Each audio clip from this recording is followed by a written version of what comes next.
Tu es en couple et vous avez des projets. On va aller faire le tour du monde ensemble. Mais vu la pandémie, on va rester ici, puis on va écouter Star Wars en 50 langues. Ça va être 4 mois de pur bonheur. Mais... Oh, super! Merci! Ben, j'ai un emploi maintenant. Adieu. Moi, j'aimerais bien regarder Star Wars avec toi. Mais t'as un travail. Ben pour toi, je vais le lâcher. Et tout ce temps, t'étais juste là. Parfois, il faut juste élargir ses horizons.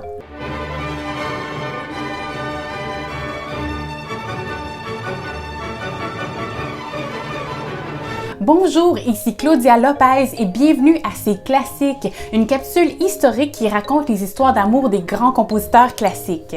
Des scénarios encore plus vieux que les Feux de l'amour? Wow! T'as succombé, non?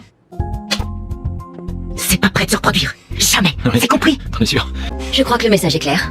L'extrait que vous venez d'entendre a été écrit par Wolfgang Amadeus Mozart, un compositeur du 18e siècle. Mais là, s'il faut que je t'explique que Mozart c'est un compositeur, ben tu vas être surpris d'apprendre que la pizza c'est un mets italien. Wolfgang, c'est son prénom. C'est pas des criminels organisés avec des goûts vestimentaires douteux. Il l'a écrit pendant sa relation avec Constance Weber, une chanteuse. Wolfgang et Constance avaient une belle relation et ils étaient très riches. Ça, c'est si tu considères que les enfants c'est monnayable. Parce que sinon, ils étaient très endettés. Ils sont restés ensemble jusqu'à ce que la mort de Wolfgang les sépare. Cette belle histoire d'amour a failli ne pas avoir lieu parce qu'initialement, Wolfgang était en amour avec la sœur de Constance, Aloysia. Aloysia était une chanteuse soprano, ce qui veut dire qu'elle avait la voix la plus aiguë qu'une femme peut avoir. Et Wolfgang était son professeur de chant. Mais comment est-ce possible qu'un homme enseigne à une femme à chanter soprano? C'est comme si un cuisinier du McDonald's t'enseignait à cuire du tofu. Yeah, baby!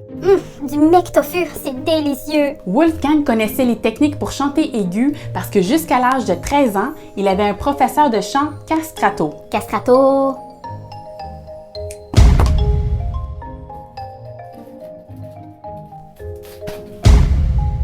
L'important, c'est de bien tourner le sac. Alors Wolfgang enseigne le chant soprano à Aloysia. Il tombe en amour, il veut la marier, mais il part chercher un emploi dans une autre ville. Quand il revient, Aloysia fait comme si elle ne le connaissait pas. Mais oui, mais Aloysia, c'est moi qui t'ai appris à chanter. C'est grâce à moi que t'as une carrière.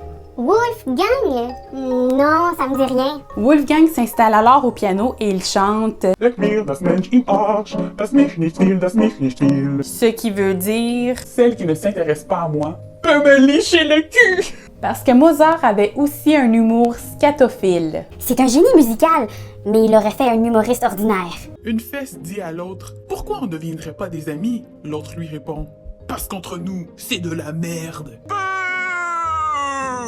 Un mini caca! Un caca sur la tête! Ah, mon cul me brûle comme du feu. Que signifie donc cela? Oui, oui, une crotte. Je te connais, je te vois, je te sens. Plusieurs personnes ont la difficulté à croire qu'un véritable génie ait ce type d'humour. C'est comme si t'apprenais que Greta Thunberg aimait le reggaeton.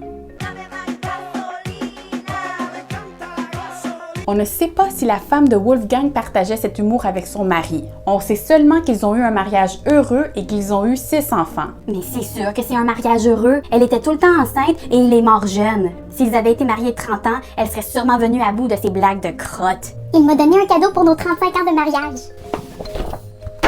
Encore Wolfgang? Vraiment? Du caca? Bonne fête de mariage. Bonne fête de mariage. Bref, Constance et Wolfgang ont eu un mariage heureux, même s'ils ne l'avaient pas remarqué dès le début.